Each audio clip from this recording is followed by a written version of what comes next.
گرامی قدر حاضرین، حضور پر نور سید العالمین صلی اللہ علیہ وبارک وسلم کو اللہ رب العالمین جل وعلا نے جو شان، مرتبہ، کمالات اور باطنی حقائق عطا فرمائے ہیں، جو سرکار کی شان و عظمت ہے، گرامی قدر حاضرین، بشر کی رسائی اس تک اور اس کا احاطہ کرنے میں عاجز ہے۔ بشر کی قوت، انسانی قوت، کمالات محمدیہ علی صاحبہا الصلاۃ والسلام کا احاطہ نہیں کر سکتی۔ متقدمین و متاخرین میں بڑے بڑے علماء، مشائخ اور بہت زیادہ قداور علمی شخصیات ہوئے ہیں، اور تقریباً ہر ایک نے آقائے دو عالم نبی محتشم صلی اللہ علیہ وبارک وسلم کے کمالات پر لکھا بھی ہے،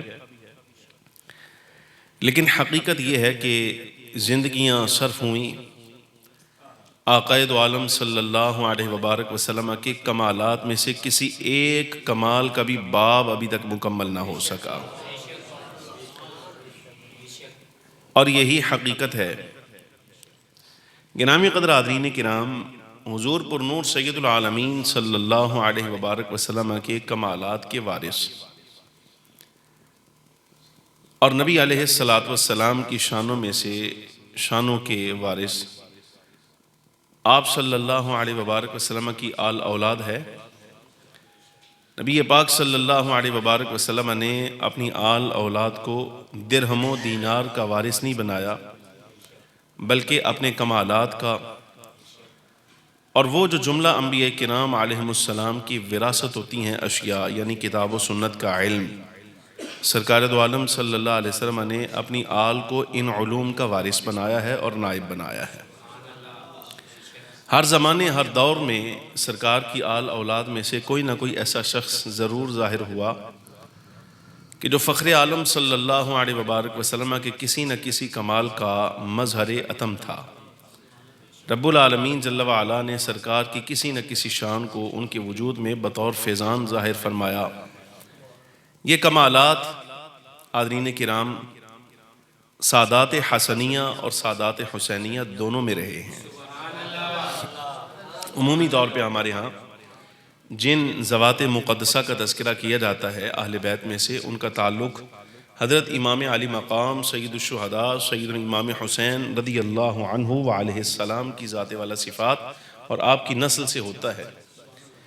لیکن میں یہ عرض کروں کہ فخر عالم صلی اللہ علیہ وسلم نے جس طرح اپنے کمالات کا وارث سید الشہداء امام حسین رضی اللہ عنہ امام علی مقام کو بنایا ہے، ایسے ہی امام حسن مجتبی رضی اللہ تعالی عنہ کو بھی بنایا ہے۔ سادات حسنیہ، سادات حسینیہ سارے کے سارے ہی ان کمالات کے مظاہر تھے، لیکن سادات حسینیہ میں جن کا نام سب سے زیادہ لیا جاتا ہے وہ 12 ائمہ کرام ہیں، کل مولا کائنات سے شروع کر کے امام حسن سید الشہداء امام علی مقام سمیت۔ اسی لہجے میں کچھ باتیں آپ کے ساتھ کرنی۔ سادات حسینیہ میں یعنی ائمہ کرام میں سے 7ویں شخصیت حضرت امام علی مقام سید الشہداء امام حسین رضی اللہ تعالی عنہ کے بیٹے حضرت امام زین العابدین، آگے ان کے بیٹے حضرت امام محمد الباقر، پھر ان کے بیٹے حضرت امام جعفر الصادق، امام جعفر الصادق رضی اللہ تعالی عنہ کے بیٹے امام الائمہ سیدنا امام موسیٰ الکاظم رضی اللہ تعالی عنہ، 7ویں امام، 7ویں آپ ائمہ اہل بیت میں سے ہیں۔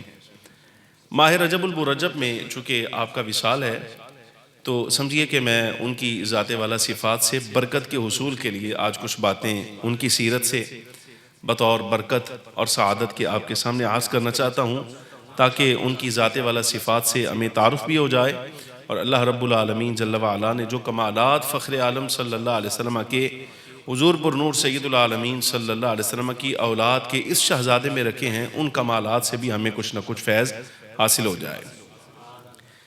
آپ کی ولادت سن 148 ہجری میں ہوئی، 128 ہجری میں، بقول سیرت نگاروں کے سن 128 ہجری میں آپ پیدا ہوئے مقام ابواس شریف میں۔ مقام ابوا یہ وہ مقام ہے جہاں حضور پر نور سید العالمین صلی اللہ علیہ وبارک وسلم کی والدہ محترمہ حضرت سیدہ آمنہ سلام اللہ علیہا آپ کا مرقد انور ہے، آپ کا مزار اقدس ہے۔ اسی وادی میں مقام ابوا میں حضرت سیدنا امام موسیٰ کاظم رضی اللہ تعالی عنہ آپ پیدا ہوئے۔ آپ کی والدہ محترمہ ام ولد تھیں۔ رنگت میں سیرت نگار لکھتے ہیں کہ آپ کچھ سیاہی مائل تھے، یعنی کچھ رنگت میں سیاہ فامی تھی آپ کی۔ اللہ رب العالمین جل وعلا نے آپ کو جو شانیں عطا فرمائیں، ان شانوں کا اظہار آپ کے القاب سے ہوتا ہے۔ القاظم، بہت زیادہ حلم والے، بہت زیادہ بردبار، بہت زیادہ نرم مزاج، حتیٰ کہ کئی مرتبہ ایسا ہوا کہ اگر کسی نے حضرت امام علی مقام امام موسیٰ کاظم رضی اللہ تعالی عنہ پر جرت کی ہے اور آپ کے خلاف کسی قسم کا کوئی نامناسب جملہ بکا ہے، تو حضرت امام موسیٰ کاظم رضی اللہ تعالیٰ عنہ کے بارے میں دیکھنے والے لکھتے ہیں کہ ہم نے آپ کی پیشانی پر کبھی بل نہیں دیکھا، ہمیشہ آپ کی زبان پر معافی دیکھی ہے، اور اس قدر معافی، اس قدر حلم، اس قدر بردباری کہ آپ کے نام اقدس میں شہرت کا جو لقب پایا ہے وہ القاظم پایا ہے، غصے کو پی جانے والا۔ وہ آپ کا نام ہی سمجھیے کہ نام میں امام موسیٰ القاظم رضی اللہ تعالیٰ عنہ، القاظم جو ہے وہ لقب آپ کا مشہور ہوا۔ ویسے الصابر بھی آپ کا لقب ہے، الصالح بھی آپ کا لقب ہے، الامین بھی آپ کا لقب ہے، صبر کرنے والے، بہت زیادہ نیک اور بہت زیادہ امانت والے، بہت سارے القاب آپ کے مشہور ہیں۔ لیکن شخصیت کے بلندی کا آپ اندازہ اس بات سے کیجئے کہ گرامی قدر حاضرین، ہمارے ائمہ کرام میں سے صاحب نور الابصار نے، اور ایسے ہی امام ابن حجر مکی نے، علامہ مناوی نے، کئی ہمارے ائمہ کرام سیرت نگار مورخین ہیں، صوفیاء کے حالات لکھنے والے، سب نے ایک جملہ آپ کے بارے میں لکھا کہ امام موسیٰ کاظم رضی اللہ تعالی عنہ کے القاب میں سے ایک لقب آپ کا ہے باب قضاء الحوائج۔ باب قضاء الحوائج یعنی رب کی بارگاہ میں جب تمہیں حاجت منوانی ہو تو حاجت منوانے کا دروازہ اللہ نے موسیٰ الکاظم کو بنا دیا ہے۔ اہل عراق، اہل بغداد کے ہاں معروف ہیں، بغداد والے، عراق والے کہتے ہیں باب قضاء الحوائج، یہ وہ دروازہ ہے کہ جو اس بارگاہ میں آ جائے رب العالمین جل وعلا اس جناب کا توسل کبھی مانگنے والے کو خالی لوٹاتا ہی نہیں۔ امام موسیٰ کاظم رضی اللہ تعالیٰ عنہ اتنی بڑی شخصیت۔ حضرت شقیق بلخی رضی اللہ تعالیٰ عنہ، آپ ہمارے صوفیاء کرام رضی اللہ تعالیٰ عنہ مجمعین متقدمین میں سے بہت بڑا ایک نام ہے، شقیق بلخی۔ آپ فرماتے ہیں یہ سن 146 ہجری کا واقعہ ہے۔ تھوڑا سا آپ توجہ فرمائیے، 128 میں حضرت امام علی مقام امام موسیٰ کاظم پیدا ہوئے۔ سن 146 ہجری میں حضرت شقیق بلخی رضی اللہ تعالیٰ عنہ فرماتے مقام قادسیہ سے میں نکلا حج کے ارادے سے، تو میں نے بڑا ایک خوب روح نوجوان دیکھا، بہت خوب روح نوجوان، ایسا خوبصورت میں نے کبھی ایسا خوبصورت جوان دیکھا ہی نہیں۔ 128 146 ٹوٹل کتنا ہو گیا جی؟ 18 برس عمر ہے اس جوان کی جی، 18 برس عمر۔ آپ اندازہ فرمائیے اس جوانی کا عالم میں کہ جس میں ابھی داڑھی بھی کچھ نہ کچھ آتی ہے، مونچھ کچھ نہ کچھ آتی ہے، صرف یہ 18 برس کی عمر ہے اس جوان کی۔ حضرت شقیق بلخی رضی اللہ تعالیٰ فرماتے جیسے انہوں نے بیان کیا یہ واقعہ میں ویسے ہی آپ تک پہنچا رہا ہوں۔ آپ فرماتے ہیں مقام قادسیہ سے جب میں نے حج کا ارادہ کیا، کچھ سفر ابھی میں نے کیا تھا، تو ایک نوجوان کو میں نے دیکھا، ایسا صالح، ایسا نیک اور ایسا کریم الطبع کہ میں نے اپنی زندگی میں ایسا نوجوان کبھی نہیں دیکھا تھا۔ جب میری نظر اس پر پڑی نا تو لباس بڑا سادہ سا تھا، اون کا، جیسے صوفیاء کا ہوتا تھا، صوفیوں والا لباس ہے سادہ سا، نماز پڑھتے ہیں، ذکر اذکار کرتے ہیں، خاموش رہتے ہیں، سب سے الگ رہتے ہیں۔ حضرت شقیق رضی اللہ تعالیٰ فرماتے ہیں جب میری نگاہ پڑی نا تو میرے دل میں خیال آیا کہ شاید یہ صوفیاء میں سے کوئی نوجوان ہے، کوئی نیک آدمی ہے، کوئی اللہ کا ولی ہے، مجھے اس سے ملاقات کرنی چاہیے اور ان سے دعا کروانی چاہیے۔ حضرت شقیق رضی اللہ تعالیٰ فرماتے ہیں کہ میں اس ارادے سے کہ میں چلو ابھی کچھ دیر کے بعد میں آپ سے دعا کرواؤں گا، لیکن اچانک معلوم نہیں کیا ہوا، میرے دل میں نا وسوسہ آیا کوئی ان کے بارے میں، کوئی بات ایسی آئی جو اس جوان کی طبیعت کے خلاف اور شان کے خلاف تھی، ایسے دل میں آیا۔ لیکن میں نے کہا چلو دیکھتے تو ہیں بھئی جوان ہے کیسا۔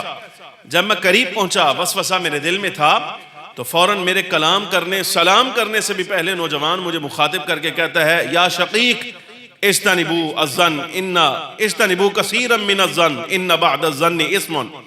یہ لفظ کا، یہ قرآن عزیز کی آیت ہے کہتے میرا نام لیا اور نام لے کر وہ جوان مجھے کہتا ہے کہ بہت زیادہ بدگمانی سے بچا کرو، اس لیے کہ یہ بدگمانیاں جو ہے یہ اکثر گناہ ہوا کرتی ہیں۔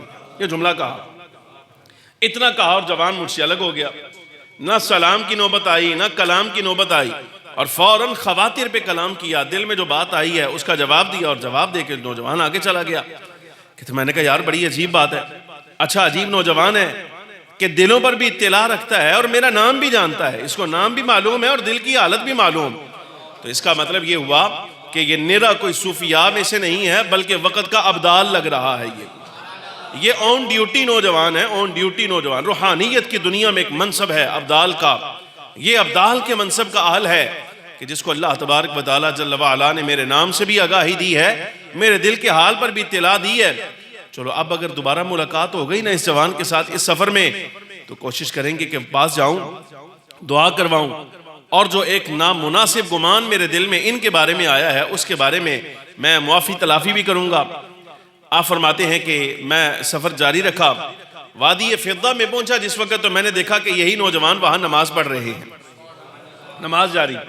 کہتا میں پیچھے بیٹھ گیا، انتظار کرنے لگا، انتظار کر کے کافی سارا وقت گزرا۔ تو میرا ارادہ یہی تھا، ارادہ یہ ہے کہ سلام کروں گا، معافی تلافی کروں گا، اور پھر ان سے دعا کرواؤں گا۔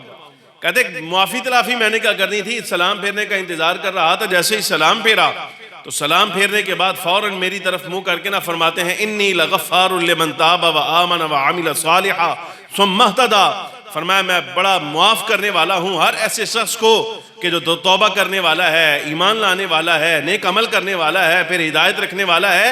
اے شقیق معافی مانگنے کی ضرورت نہیں ہے، جا ہماری طرف سے پہلے ہی معافی۔ میں اور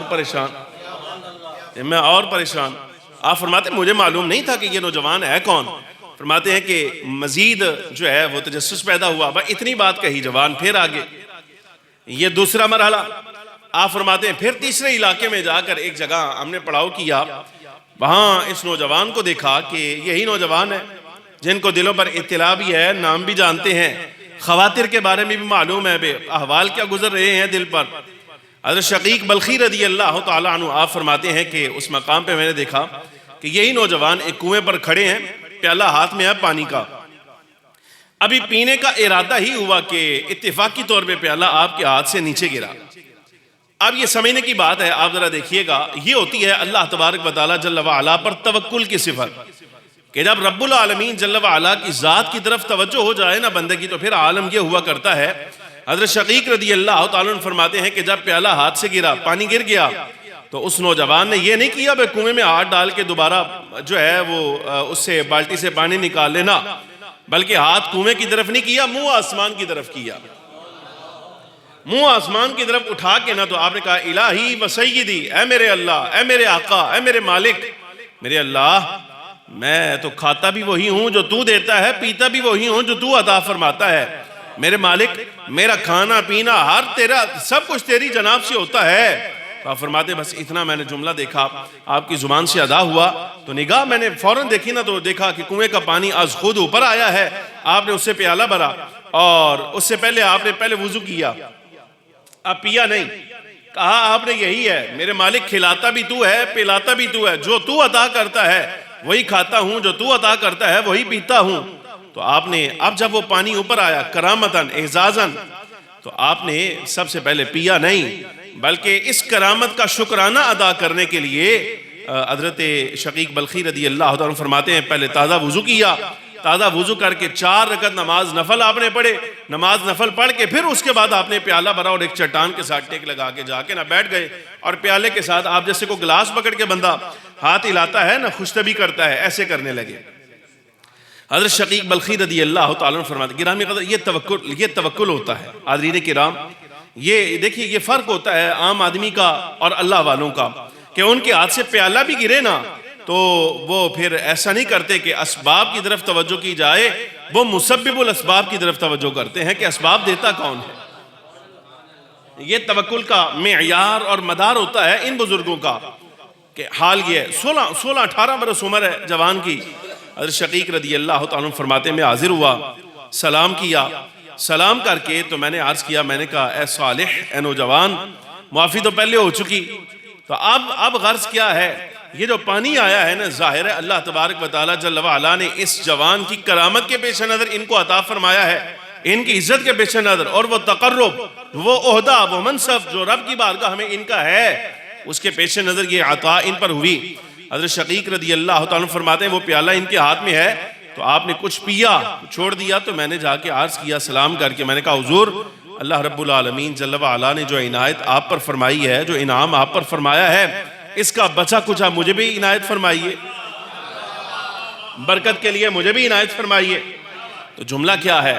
حضرت شقیق رضی اللہ تعالیٰ عنہ آپ فرماتے ہیں وہ مجھے پیالہ بعد میں دیا اور پہلے یہ جملہ فرمایا، اے شقیق ایسی عنایات میرے ظاہر و باطن پہ اکثر اللہ فرماتا رہتا ہے۔ 18 برس عمر ہے، ایسی عنایات اکثر میرے ظاہر پر بھی ہوتی ہیں، شقیق میرے باطن پر بھی ہوتی ہیں، تو بھی اللہ کی طرف توجہ کیا کر، رب تجھ پر بھی یہی انعام فرمائے گا۔ ساتھ سبق بھی دیا کہ تو اللہ تبارک و تعالیٰ جل وعلا کی طرف توجہ کر، رب تجھ پر بھی یہی عنایات فرمائے گا۔ آپ فرماتے ہیں کہ وہ پانی مجھے عنایت کیا، خود وہ نوجوان چلے گئے، میں نے منہ کو لگایا، جب پیا، حضرت شقیق رضی اللہ تعالیٰ عنہ فرماتے ہیں کہ بڑے بڑے میٹھے کنویں میری زبان کے ساتھ لگے تھے، لیکن جو پانی اب اللہ رب العالمین جل وعلا نے ان کے منہ کا لگا میرے حلق سے اتارا، فرمایا آج سے پہلے ایسا لذیذ پانی اور اتنا میٹھا پانی کبھی شقیق بلخی کے حلق سے نیچے نہیں اترا تھا۔ یہ پانی میٹھا بھی ہے، لذیذ بھی ہے، وہ اپنی جگہ رہا، لیکن اس کا اثر یہ ہوا، آپ فرماتے ہیں کہ پھر اس کے بعد کئی روز تک شقیق کو نہ پیاس لگی ہے نہ بھوک لگی ہے، کوئی حاجت ہی نہیں آئی کھانے پینے کی۔ یہ ایسا تبرک تھا۔ اچھا وہ آپ فرماتے ہیں کہ پھر دوبارہ وہ جوان جو ہیں وہ تشریف لے گئے۔ اب کی مرتبہ ہم سفر کر کے جب بیت اللہ الحرام مکہ مکرمہ میں پہنچے کہ میں تلاش میں ہوں کہ وہ بزرگ مل جائیں، ہیں جوان لیکن بزرگ مل جائیں، ملاقات ہو جائے تو پھر ان سے تبرک حاصل کریں، ان سے ملاقات کریں، ان کی صحبت اختیار کریں۔ حضرت شقیق رضی اللہ تعالیٰ فرماتے ہیں رات کا وقت تھا کہ میری نگاہ پڑ گئی کہ وہی نوجوان صالح جو ہے وہ مطاف میں نماز پڑھ رہے ہیں، نوافل پڑھے جا رہے ہیں، میں کچھ قریب ہوا تو فوراً میرے کان میں آواز پڑی کہ آہو بکا بھی جاری ہے، رب العالمین جل وعلا کی بارگاہ میں فریاد بھی جاری ہے اور سجدے بھی جاری ہیں۔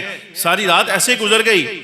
جب صبح نماز فجر کا وقت ہوا، یہ اب گرامی قدر حاضرین آپ اندازہ فرمائیے، حالت احرام ہے، بیت اللہ الحرام ہے، رات ساری جو ہے وہ نماز عشاء میں گزر گئی ہے، صبح نماز فجر پڑھی۔ فرماتے فجر پڑھ کے آپ مطاف میں داخل ہوئے، طواف کیا، طواف کر کے اشراق کا انتظار کیا، اشراق سے فارغ ہو کے آپ نے کچھ نوافل پڑھ کے حضرت شقیق رضی اللہ تعالیٰ فرماتے ہیں میں آگے بڑھا، ابھی سلام ہی کیا تھا، معلوم نہیں دائیں بائیں آگے پیچھے خلق پتہ نہیں کہاں سے آئی اور گھیر لیا، اور کوئی برکت حاصل کر رہا ہے، کوئی کسی طریقے سے ادب کر رہا ہے، تو کسی طریقے سے احترام کر رہا ہے، اور ہر شخص ملنا چاہتا ہے۔ حضرت شقیق رضی اللہ تعالیٰ فرماتے ہیں دل میں میرے خیال آیا یار 18 سال نوجوانی کی عمر ہے، عجیب بات ہے، سارے رستے میں ان کے ساتھ ملتے آیا ہوں، ملاقات کرتے آیا ہوں، ان کی کرامات دیکھتے آیا ہوں، عجیب نوجوان ہیں کہ ابھی مطاف میں داخل ہوئے ہیں تو مشرق مغرب شمال جنوب 4 سمت سے مخلوق نے انہیں گھیر لیا، یہ ہے کون؟ مجھے تو نہیں پتا تھا، میں نے نام بھی نہ پوچھا۔ فرماتے میں نے ساتھ ایک بندے سے پوچھا، میں نے کہا من حاض الفتح یا سیدی، کہا بزرگو، وہ جو آدمی پاس کھڑا تھا، میں کہا بزرگو اے نوجوان دا نام کیا ہے؟ یہ شباب، یہ عالم شباب کا ایسا بندہ کہ بیت اللہ الحرام میں حالت احرام میں یہ خود بھی ہیں، اور جو احرام والے لوگ ہیں انہوں نے ان کو گھیر لیا ہے، یہ ہیں کون؟ فرمایا تو نہیں جانتا یہ کون ہے؟ کہا جی نہیں میں تو نہیں جانتا۔ پھر وہی جواب، فرمایا یہ تو وہ ہیں جن کو مکہ مکرمہ کے پتھر بھی جانتے ہیں، درخت بھی جانتے ہیں، یہ کون ہے؟ یہ کون ہے یہ؟ آپ بتائیے کون؟ فرمایا یہ وقت کا امام جعفر الصادق کا بیٹا امام موسیٰ الکاظم رضی اللہ تعالی عنہ، 18 برس کی عمر، گرامی قدر آدمی 18 برس کی عمر اور کرامات کا یہ عالم ہے۔ اللہ رب العالمین جل وعلا نے یہ شانیں آپ کو عطا فرما رکھی ہیں۔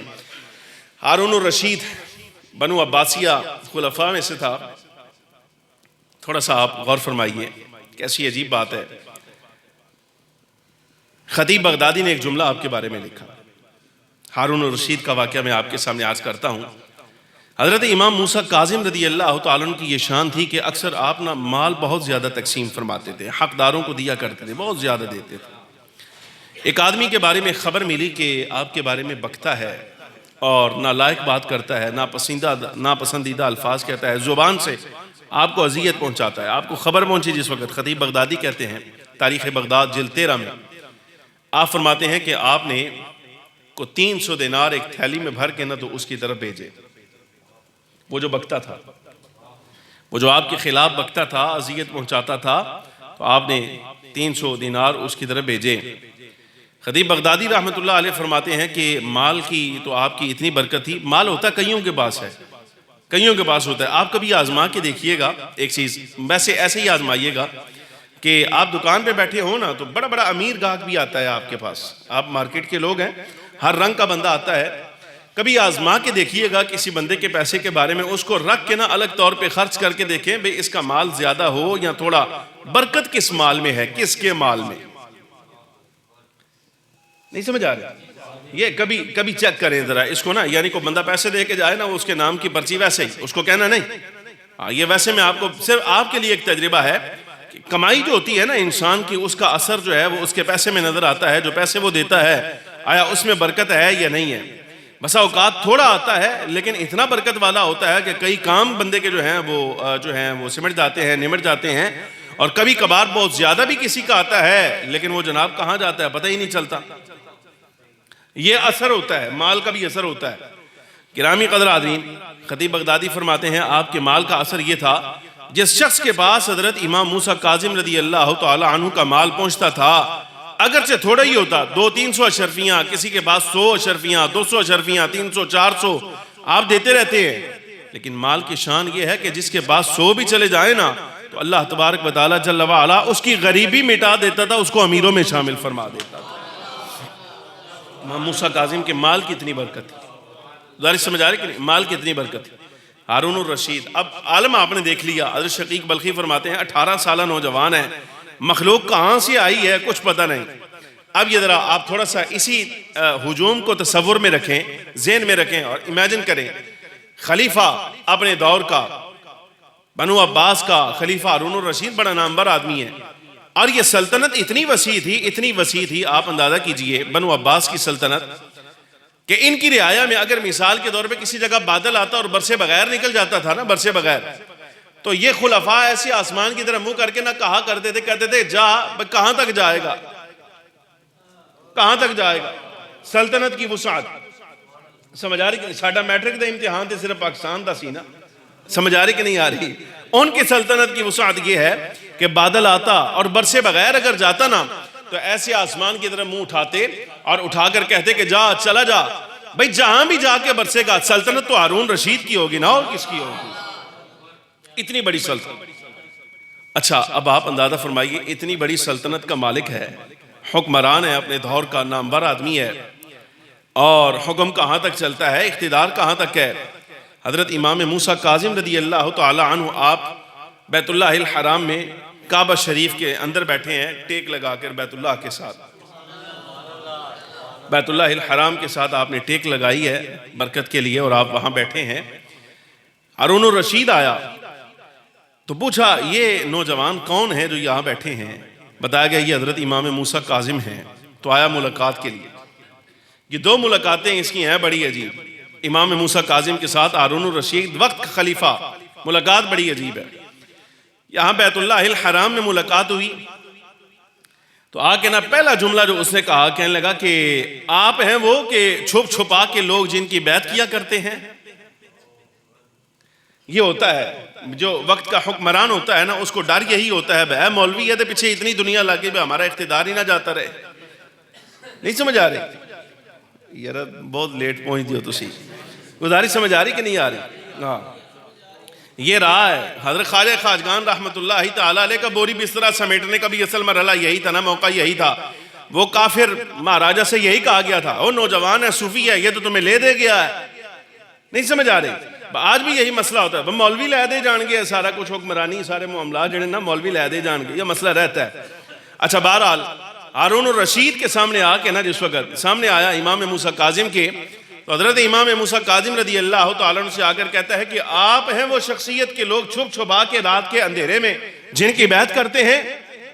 اللہ اکبر، آپ نے جو جواب دیا وہ جواب بہت بڑا تھا. حضرت امام جعفر صادق رضی اللہ تعالیٰ عنہ کا بیٹا جواب دے رہا، اور جواب یہ عین آپ دیکھیے گا اہل بیت کی شان کے موافق ہے. آپ نے فرمایا ہارون یاد رکھنا ہم اہل بیت ہیں، ہم رسول اللہ کی اولاد ہیں، ہمیں بیت چھپ کر نہیں لینی پڑتی. انت امام الجسوم، فرمایا تمہیں اللہ نے جو حکمرانی عطا فرمائی ہے نا یہ صرف جسموں کی ہے، آل رسول کو اللہ نے دلوں پر حکمرانی عطا فرمائی ہے.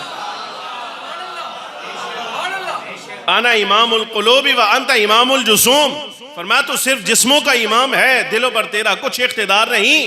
دلوں پر اگر اللہ نے اقتدار کیا ہے تو آل محمد کو عطا فرمایا ہے، وہ تیرا حق ہی نہیں ہے. یہ جواب دیا، سمجھ آ رہی کہ نہیں؟ امام موسیٰ کاظم رضی اللہ تعالیٰ کو کسی کے گھر جا کر کہنا تو نہیں پڑا نبی ہماری حمایت کرو. امام جعفر صادق، اگر ان کے والد امام محمد باقر، ان کے والد امام زین العابدین، آپ اندازہ فرمائیے، مجھے وہ واقعہ یاد آیا. حضرت امام زین العابدین رضی اللہ تعالی عنہ، اب غالباً عبد الملک بن مروان تھا، شاید عبد الملک بن مروان کا دور تھا. یہ داتا صاحب رحمۃ اللہ علیہ نے لکھا ہے کشف المعجوب کے اندر. آپ اندازہ فرمائیے، داتا صاحب فرماتے ہیں کہ عبد الملک بن مروان داخل ہوا بیت اللہ الحرام میں طواف کرنے کے لیے، تو کسی نے راہ نہ دی. داتا صاحب فرماتے ہیں کہ اچانک دیکھا، کچھ دیر کے لیے نہ ہٹ کے اس کو کھڑا ہونا پڑا، پیچھے ہٹ گیا، رش کم ہوگا مطاف میں تو پھر طواف کر لوں گا. تو دیکھا کہ دروازے سے نا، مرکزی دروازے سے بیت اللہ الحرام کی ایک شخصیت داخل ہوئے ہیں، اور یہ عالم ہے ان کا کہ جس طرف ان کا رخ ہو جاتا ہے دنیا راہ چھوڑ دیتی ہے.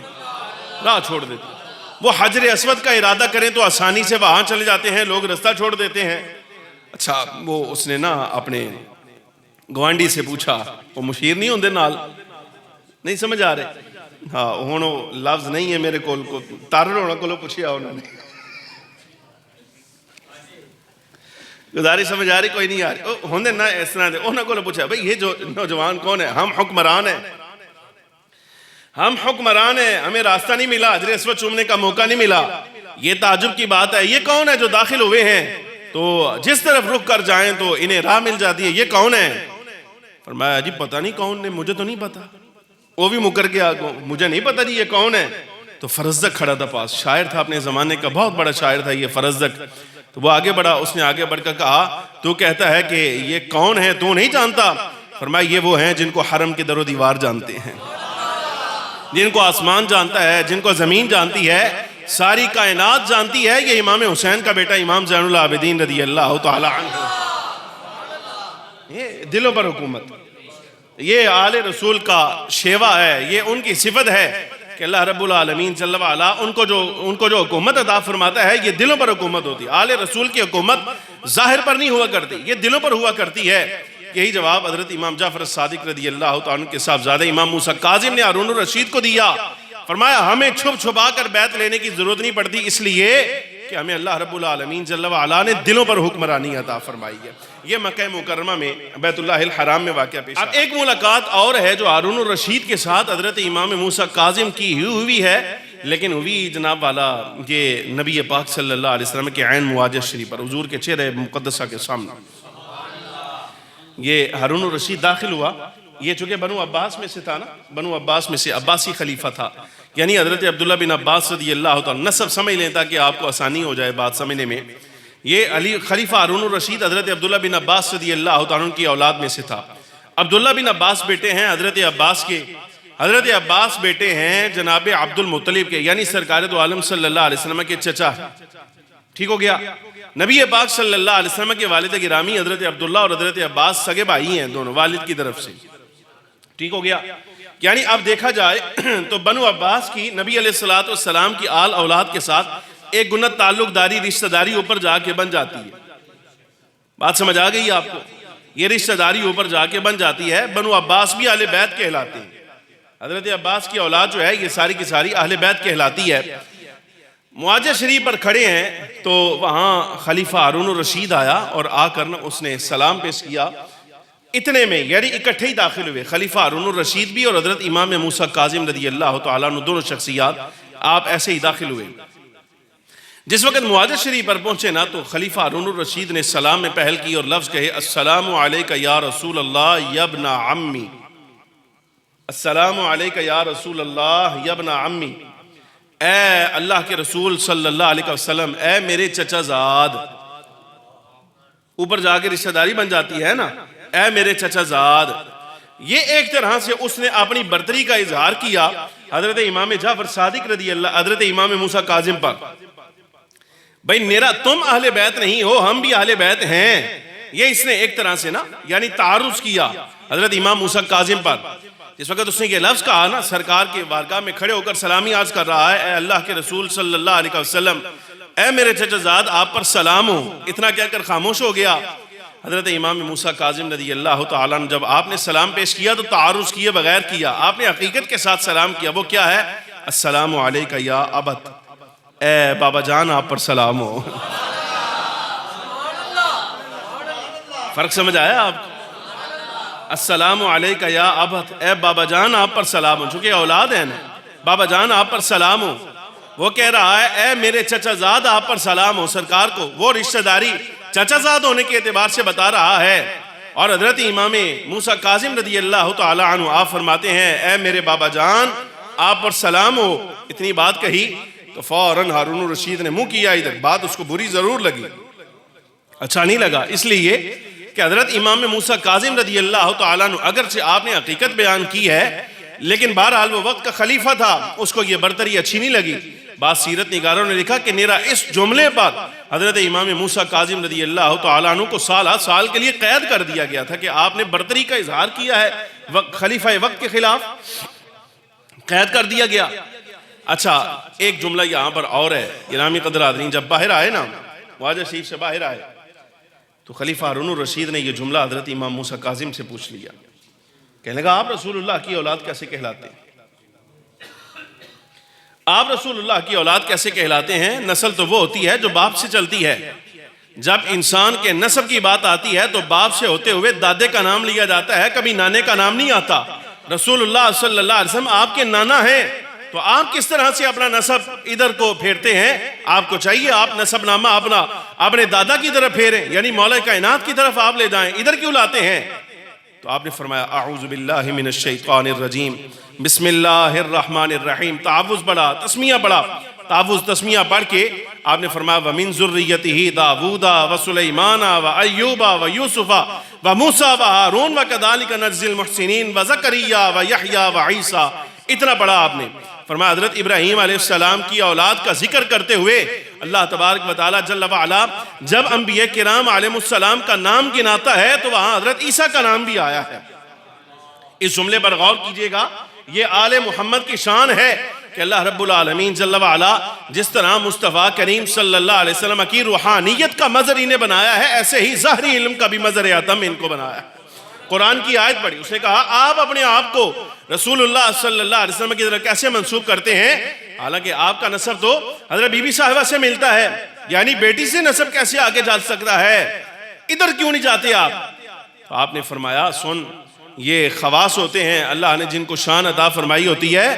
فرمایا نسب دیکھ قرآن عزیز میں حضرت عیسیٰ علیہ السلام کو معجزتاً اللہ تبارک و تعالی جل وعلا نے اس کائنات میں ظہور دیا تو بن باپ کے دیا. اگر باپ کی طرف نسب پھیرا جائے تو بتا عیسیٰ علیہ السلام حضرت ابراہیم کی اولاد میں سے کیسے آئیں گے؟ اتنی بات آپ نے کہی. ایک آیت پڑھی، فرمایا سن، جس طرح عیسیٰ علیہ السلام کا نسب والدہ کی طرف سے ہو کر سیدنا ابراہیم علیہ السلام تک جاتا ہے، اللہ نے ہمیں یہ شان عطا فرمائی ہے اولاد ہم فاطمی ہیں، بی بی صاحبہ کی ہیں. ہمارا نسب بی بی صاحبہ کی طرف سے ہو کر چلتا ہوا سرکار کے ساتھ پہنچتا ہے. بتا انکار کی گنجائش کس کو ہے؟ کر کے دکھا انکار. قرآن کی آیت پڑھی آپ، فرمایا انکار کر کے دکھا.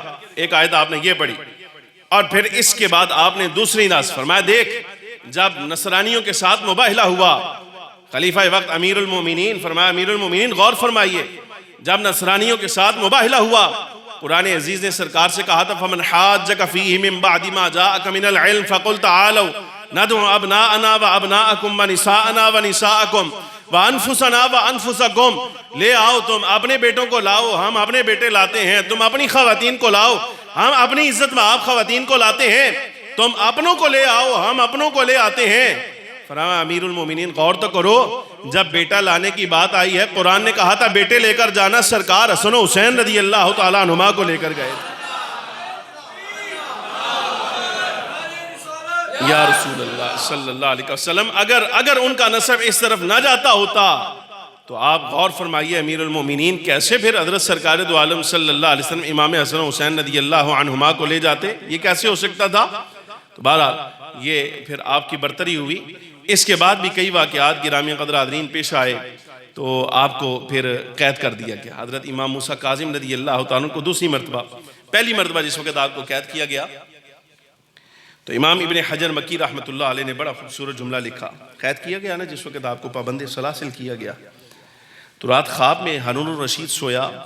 امام ابن حجر مکی فرماتے ہیں مولا کائنات رضی اللہ تعالیٰ عنہ آپ خواب میں آئے، تلوار ہاتھ میں پکڑی ہوئی، تلوار ہاتھ میں۔ اچھا، خواب میں جس وقت تلوار ہاتھ میں ہے تو آپ خلیفہ سے کہتے ہیں، ہارون الرشید سے کہتے ہیں کاظم کو آزاد کر وگرنہ میں تیری گردن اڑا دوں گا اس کے ساتھ۔ اتنی بات ہوئی، جب جاگ آئی تو فوراً اٹھتے ہی اس نے جو تھانے دار تھا وہاں کا اس کو پیغام بھجوایا، ساتھ 30,000 درم بھیجے، 30,000 درم، 30,000 درم چاندی کی اشرفیاں دیں، حوالے کیں، اور ساتھ کہا کہ فوراً امام موسیٰ کاظم کو آزاد کیا جائے، چھوڑ دیا جائے، اور یہ 30,000 درہم جو ہیں چاندی کی اشرفیاں یہ میری طرف سے ان کی نظر کرو۔ حضرت امام موسیٰ کاظم رضی اللہ تعالیٰ عنہ کے پاس جیسے ہی خادم آیا نا آپ کو آزاد کرنے کے لیے، جیسے ہی اس نے تھانے کا دروازہ کھولا تو آپ نے فوراً فرمایا میں تجھے ایک تعجب کی بات نہ بتاؤں؟ خادم سے کہا جی کیوں نہیں؟ فرمایا آج رات حضور پر نور سید العالمین صلی اللہ علیہ وسلم کی زیارت ہوئی تھی، ابھی کچھ دیر پہلے سرکار کی زیارت ہوئی، اور خواب میں آقائے دو عالم صلی اللہ علیہ وبارک وسلم نے کچھ کلمات ارشاد فرمائے تھے، اور اس مقصد کے لیے ارشاد فرمائے تھے کہ موسیٰ یہ پڑھو اللہ تبارک و تعالی رہائی عطا فرما دے گا۔ فرمایا اللہ کی قسم ابھی کلمات پورے نہیں ہوئے کہ تیرا پیغام آ گیا ہے آزادی کا، کہ آزاد آپ کے لیے آزادی کا پیغام آ گیا۔ اچھا اب آپ دیکھیں یہ شان ہے حضرت امام موسیٰ کاظم کی کہ آپ کو قید کیا گیا تو حضور پر نور سید العالمین صلی اللہ علیہ وسلم آپ کو تسلی دینے کے لیے خود آپ کے خواب میں آ رہے ہیں، اور آپ کی رہائی اور آزادی کا انتظام کرنے کے لیے مولا کائنات رضی اللہ تعالیٰ عنہ خلیفہ ہارون الرشید کے خواب میں آ رہے ہیں۔